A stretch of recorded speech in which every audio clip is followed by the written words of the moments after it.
You're listening to the Allan Alvarez Experience on AM 1130 and OC 882 KPHI. All right, ladies and gentlemen, don't forget, we are also on FM 96.7, Cable 882, and streaming on PinoyPowerMedia.com.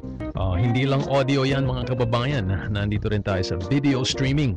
So kung gusto nyo kaming makita or mapanoorin, punta lang po kayo sa PinoyPowerMedia.com, ladies and gentlemen. So about early this year, we started a segment on the Allan Alvarez Experience that we call the Congen's Corner. And what we have the Consul General of the Philippines calling in every other week. But now, starting in November, we will begin our Congen's Corner on a weekly basis. So linggo-linggo mga kababayan, mapapakinggan nyo ang ating Consul General. Kung hindi si Consul General ay isang representative such as who we have here this afternoon. Hello, Miss Joylene, are you on the line? Hi, Allan. Hello, good afternoon. Aloha sa'yo, tsaka sa nakikinig ng iyong The Allan Alvarez Experience. Maraming salamat, Vice Consul Joylene Espinosa Santos. Oo, Joy na lang po. Joy. Yata ang Okay. aking pangalan. Yes, so let me do just a brief introduction. Miss Joylene is actually our newest Vice Consul here in the Philippine Consulate General of Honolulu.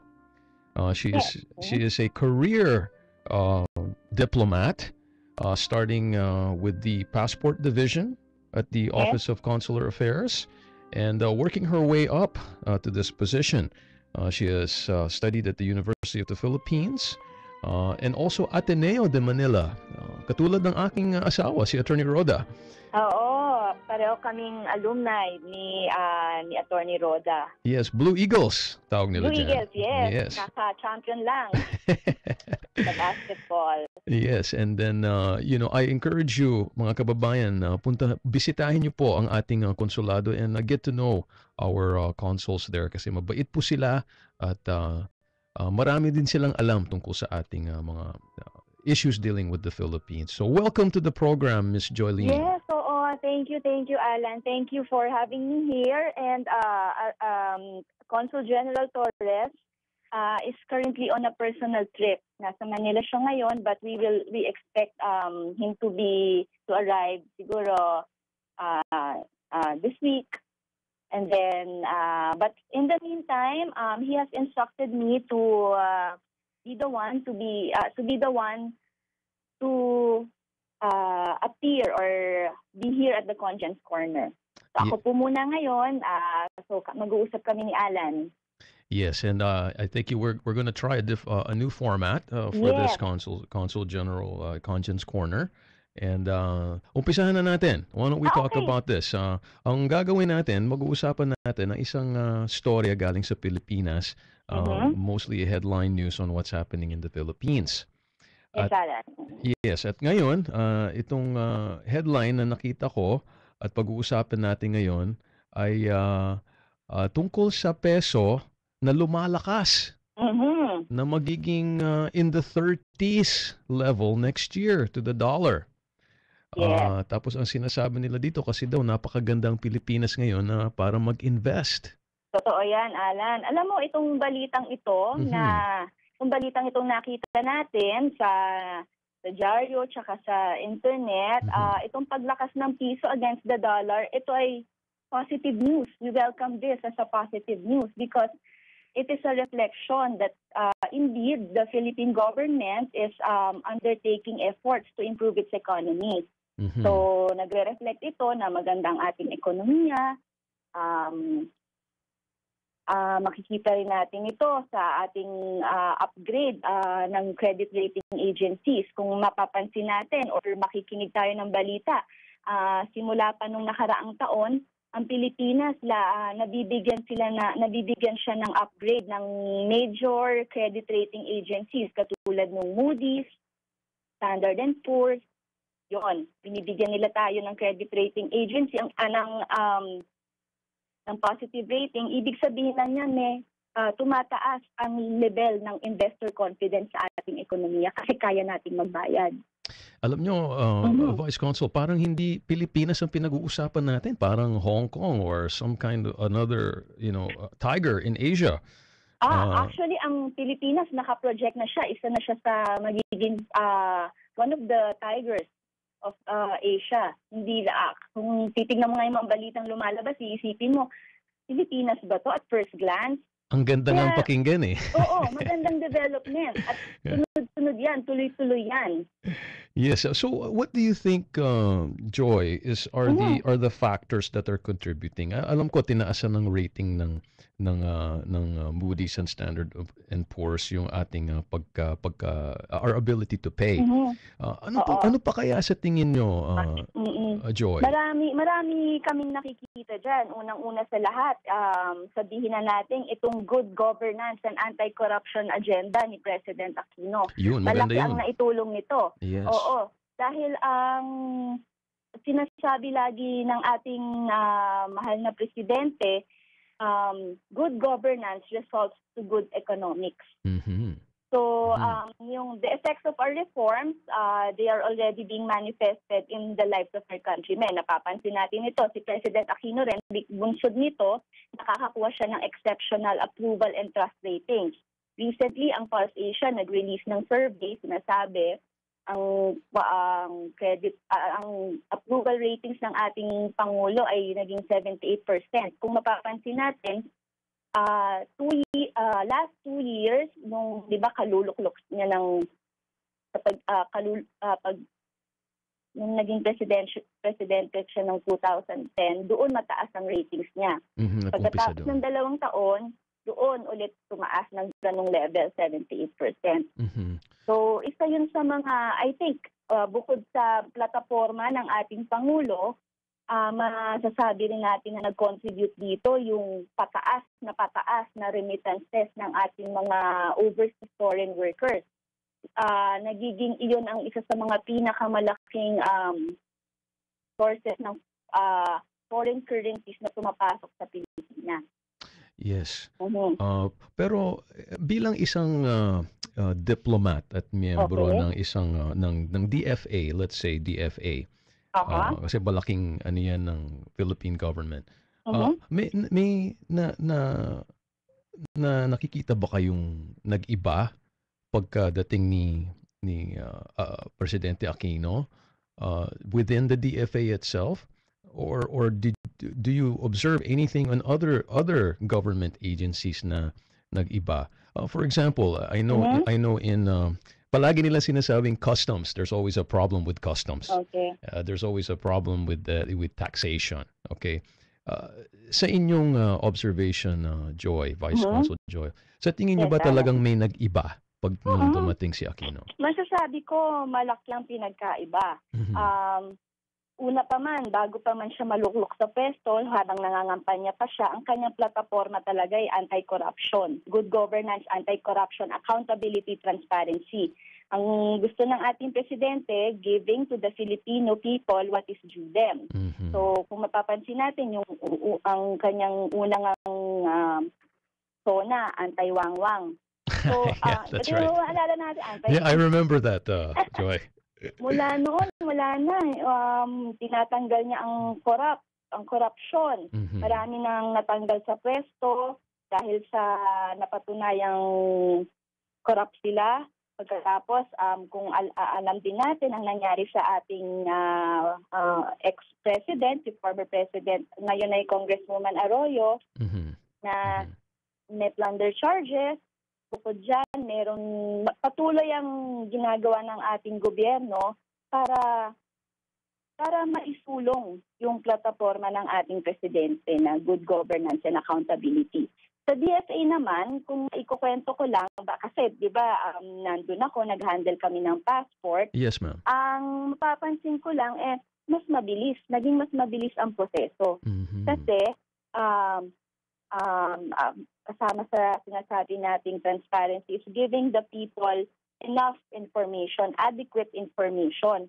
Sa pag-a-apply ng passport, ganyan, makakatulong tayo kasi yung aming website, yung DFA website, andun na lahat ng impormasyon. Wala na silang hahanapin.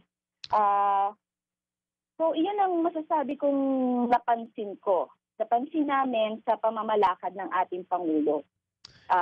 Hindi siya masyadong, yung sabi nga niya, foreign travels, hindi siya mahilig sa foreign travels. Mamimili siya ng foreign travels kasi as much as possible, ayaw niyang, gusto niya mag-set ng example para sa mga kanyang constituents, pati sa mga government officials under him. Ayaw niyang lumayo masyado sa Pilipinas. Ayaw niya, pero kauuwi lang niya galing Laos. Yes. Sunod ang trip niya. So, yes. You know, ma'am, gusto ko lang i-congratulate kayo sa DFA kasi napakaganda yung inyong website. Yes, this is the first time. Ang tagal ko nang hindi pumunta sa DFA website, pero recently when I because we're working on this new segment, talagang transparency all the way. Yes, ang daming information na kung anong kailangan yung malaman nandun sa DFA website. Yun talaga ang isa sa mga ginagawa namin. We continue to improve our services to the public. And if, syempre, ang publiko natin, tech-savvy na sila, marunong sa internet, marunong sa mga all media, social networking. So as much as possible, lahat ng kaya naming pasukin, website, kahit na Facebook, Twitter, meron kami. Oo nga. Para lang to reach out to a broader audience. Yes. And I commend you on that, ma'am. And everybody there at the consulate and the DFA. Salamat din sa tulong nyo. Itong ginagawa nating radio program, salamat sa tulong nyo kasi ito, public diplomacy ang tawag namin dito, na ipapahayag namin yung mga rules and regulations, mandates and visions ng ating government, particularly ang Department of Foreign Affairs. Kaya salamat, Allan, sa itong programang ito na ginawa nyo or inayos nyo para sa amin. Walang anuman yun, ma'am. And we're all very happy to help. And everyone from Ate Emmy to Tito John to everybody here at KPHI, we're happy to have this partnership with the Philippine Consulate General of Hawaii. Maraming salamat. Yes. Okay, so that's it for our news. And sana naman, patuloy ang hataw natin sa pagkataas at pagkaganda ng ating ekonomiya. Oo. Yes. Alam mo, kung itong sinabi mo nga na peso appreciation na to, no? Kung ito ay magpapatuloy, if the direction of our economy stays on course, I think maybe we have a sufficient basis to be confident that we can maintain this level in the long term. Although may mga drawbacks, di ba? There's some drawbacks, yes. Yeah, of course we know about that. Especially ang una sigurong sektor na maapektuhan. Alam natin yung mga OFWs, lalo na yung mga dependents nila, medyo sila yung unang maapektuhan ito kasi they have to, especially the OFWs, they have to send in more money to sustain their family's standard of living. So doble kayod sila or itighten ang kanilang belt para makapagpadala sa pamilya nila sa Pilipinas. Yes, and pag lumiit ang peso or lumakas ang peso, they're gonna have to send more dollars back home. Yeah. Pero you know, that's always been the case anyway. Kahit na people always send kahit na mataas or yung the commitment and the love that we have for our family.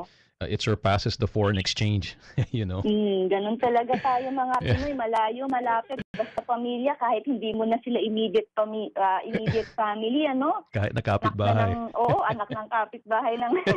Hindi naman, pero hanggat kaya magpadala, ang Pilipino gagawa ng paraan. isa sa mga commendable attributes nating mga Pilipino, aside from love of country, love of fellow men, love of family. Yes, very well said, ma'am. Ah.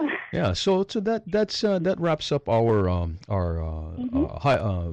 viewpoints on the headline for the peso hitting 30 to the dollar. Let's talk about, ma'am, some of the services that you provide at the consulate, and one of them, and ito nahanap ko to dun sa website ng Ang galing mo DFA. talaga galing mo alam maghanap. Yes, gusto ko kasi handa eh. I know heavyweight kayo eh, so that's why I have to make sure. So anyway, the news that I found here, and this relates to consular services, is repatriation. Can you tell us, ma'am, what repatriation is? Okay, ang repatriation, ito yung pagpapauwi ng isang Pilipino mula sa isang foreign land pabalik ng Pilipinas. Ngayon, Alan, meron tayong, yung nabanggit mo nga sa DFA website, meron tayong recent article. Ang tinutukoy nito, yung mass repatriation or yung ding tinatawag nating mandatory repatriation ng mga Pilipino mula Syria Yes. to the Philippines. Ang nangyari kasi nitong if we are well aware of the news, merong political unrest sa Syria. And because of the escalating violence brought about by this civil strife, it has become very dangerous for Filipinos to stay there. Yeah, risky. So nung nakaraang taon, naglabas ng DSA ng Crisis Level Alert 4 sa Syria. Ibig sabihin nun, kailangan kayo, lahat ng Pilipino na nasa Syria, kailangan yung umuwi. Whether you like it or not, kasi level 4 na yan, kailangan yung umuwi. At pag sinabing mandatory repatriation, ang mag-shoulder ng cost is the Philippine government. Oh, is that right? Yeah, yun. Philippine government. Hanggat sa abot na ating makakaya, since mandatory ito at kailangan nating proteksyonan ang kapakanan at ang karapatang pantao ng ating mga kababayan, we take it upon ourselves to shoulder the cost of their repatriation. So, simula nun, Alan, hanggang ngayon, patuloy ang ating gobyerno sa pagpaparepatriate ng mga Filipino doon sa Syria, papunta sa Pilipinas. Sa totoo lang, hindi ito naging madali dahil marami sa mga Pinoy natin doon ayaw umuwi. Mas gugustuhin nilang doon na lang muna magstay kasi nagpapadala sila ng pera. Doon sila kumikita. Oo, kung uuwi naman sila, honestly speaking, ang mga question nila, ano yung naghihintay sa akin na trabaho? That's true. So, kung pipiliin danger or source of income, they would choose the latter. So, yun ang naging isa sa mga balakid ng ating mga opisyal ng gobyerno sa pagpapauwi. Bukod doon, yung iba kasing mga Pilipino doon, biktima ng trafficking, yung iba undocumented workers, yung iba naman ayaw i-release ng amo kasi hindi pa tapos yung kontrata. So, ang tawa ng ating gobyerno, no less than Secretary of Foreign Affairs Albert Del Rosario traveled to Syria a couple of times last year, pati ngayong taon, para siya mismo ang personal na makipag-negotiate sa Syrian government para i-waive yung mga requirements para sa exit visa. So, dahil galing naman nun. Ang galing naman ni Sir. Kaya, siya working secretary. Talagang, kahit pa bagong-bago pa lang siya, nung pumunta talaga siya, nag-travel siya para lang. Siya mismo, iba kasi ang dating, pag yung chief diplomat na ang magta-travel at kakausap sa mga counterparts niya para sa kapakanan ng mga Pilipinong manggagawa doon sa Syria. Well, he gets things done. Yes. And in times of emergency, katulad nitong repatriation, talagang kailangan may malakas na leader doon. So this category 4, this can be declared anywhere, hindi lang naman sa Syria. Let's say, for example, if there's a natural disaster or catastrophe, pwede pa rin ma-repatriate ang mga Pilipino? Oo, pwede. Katulad siguro nung kung maalala natin sa tsunami. Yes. Meron yung tsunami sa Japan noong March 2011. Yes. Ayun, alam, hindi ko lang alam kung ano yung mga crisis levels na itinataw ng ating gobyerno doon. Pero noon din, sa pamumuno ng ating ambassador doon, pati mga officers at staff sa Philippine Embassy ng Tokyo, iniilit nilang umuwi yung mga Pilipino na nandun. So, yun ang isa sa mga ginagawa namin, mga protection of migrants. Ma'am, that is such an important and vital service that you provide for the Filipino. Okay. Lalo na yung mga medyo short on funds or nangangailangan ng tulong. Talagang at least meron silang pwedeng lapitan or puntahan para sa tulong. Tsaka Allan, we don't discriminate against documented or undocumented workers. Pare-pareho yung mga yan. Pag nangailangan, may papel ka man o wala, basta Pilipino ka, lumapit ka sa konsulado o kaya sa embahada na pinakamalapit sa'yo, tutulungan ka namin. We don't discriminate kung ano ka man. Basta Pilipino ka, nangailangan ka, we are mandated to lend a hand to those in need. Ang galing nyo naman, ma'am. Yeah, itaas nyo ang ating bandila. Oo, Allan, salamat. And alam mo, itong sabi nga ni Secretary Del Rosario, we are the department that never sleeps. On call kami 24/7. That's great to know. Okay, ma'am. So that's thank you for sa inyong paliwanag kung anong repatriation. So maari bang malaman natin kung anong nangyayari diyan sa konsulado and what are the events coming up na pwede nating dayuhan or keep in mind? Oo nga, Allan, this is the first Tuesday of November, no? Yes. So alam na natin kasi nabanggit na rin ni Consul General Torres na magkakaroon tayo ng Parol Festival sa katapusan hanggang sa December 15. Imbitahin niyo ang ating listeners, ma'am. Oo, gusto ko sana kayong imbitahan sa ating this is the first ever Philippine Christmas Lantern or Parol Festival. We have invited the mayor of San Fernando, Pampanga, si Mayor Oscar Rodriguez, to grace the ceremony, and nagdala siya ng mga parol. Actually, yung mga parol kahapon dumating. All right. Dumating na sa konsulado na hihintayin lang namin yung electricians na galing sa Pampanga kasi mas alam nila yon, sila ang magse-set up, tutulungan namin. So we are expecting a fun-filled and a very festive celebration commemorating the birth of our Savior, and at the same time, since this will be the first Parol Festival, we are hoping na masustain ito ng consulate, especially with the help of our very active and very helpful Filipino community here in Honolulu. And Allan, I'd like to mention lang that we are very, very grateful sa tulong na ina-extend sa amin ng Filipino community in Hawaii. Yes, buhay na buhay ang Filipino community dito sa Hawaii. Ma'am? Oo.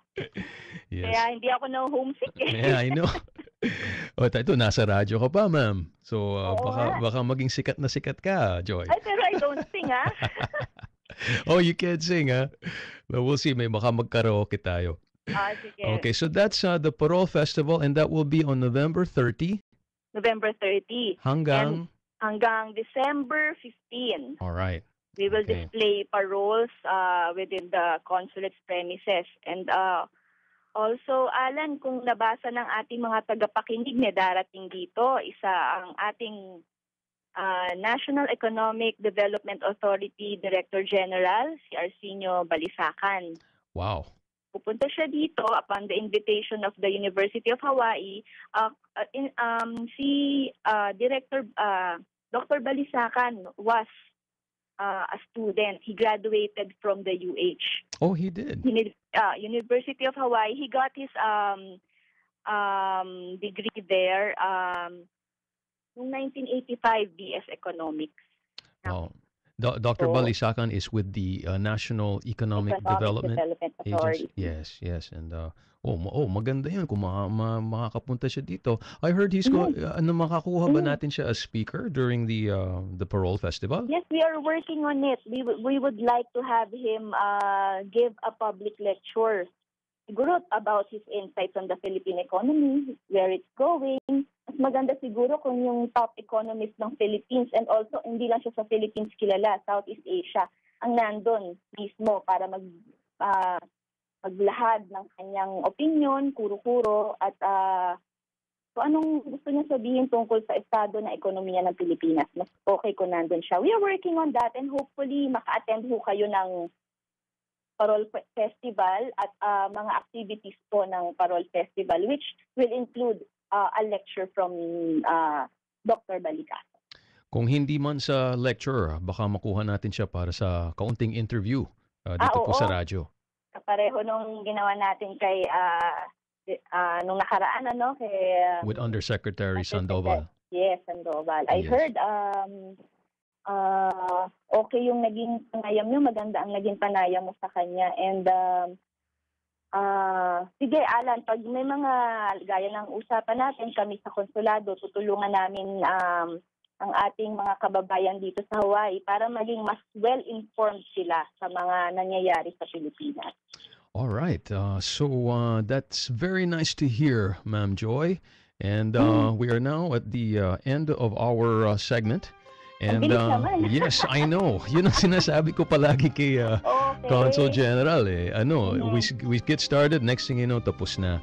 But you know what, on behalf of KPHI Pinoy Power Radio, Ma'am Joy, I just want to say thank you very much at maraming salamat sa inyo.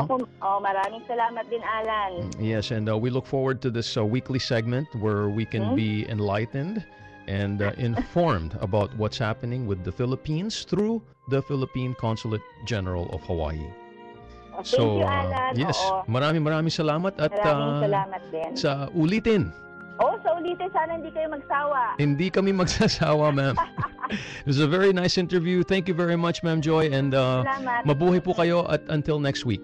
Maraming salamat. Mabuhay din ang radio show natin, KPHI, at ang mga Filipino community dito sa Hawaii. Maraming salamat po. Maraming salamat, Joy. Okay, sige po. Mabuhay po kayo. All right, ladies and gentlemen, that was Joy Santos, new Vice Consul at sa ating Philippine Consulate General of Hawaii, sitting in for Consul General Julius Torres, who is in Washington, D.C., to talk about more important matters for the Filipino community in Hawaii. Okay, that's it, ladies and gentlemen, for this week's episode. Maraming salamat sa inyong pagkatutok dito po sa Karanasan ni Allan. And stay tuned again next week where we have a brand new episode of the Allan Alvarez Experience for you. This is Allan Alvarez saying goodbye. Maraming salamat at mabuhay ang Pilipino sa Hawaii. KPHI Honolulu, K244EO Honolulu, 96.7 FM, 1130 AM, a service of H Hawaii Media.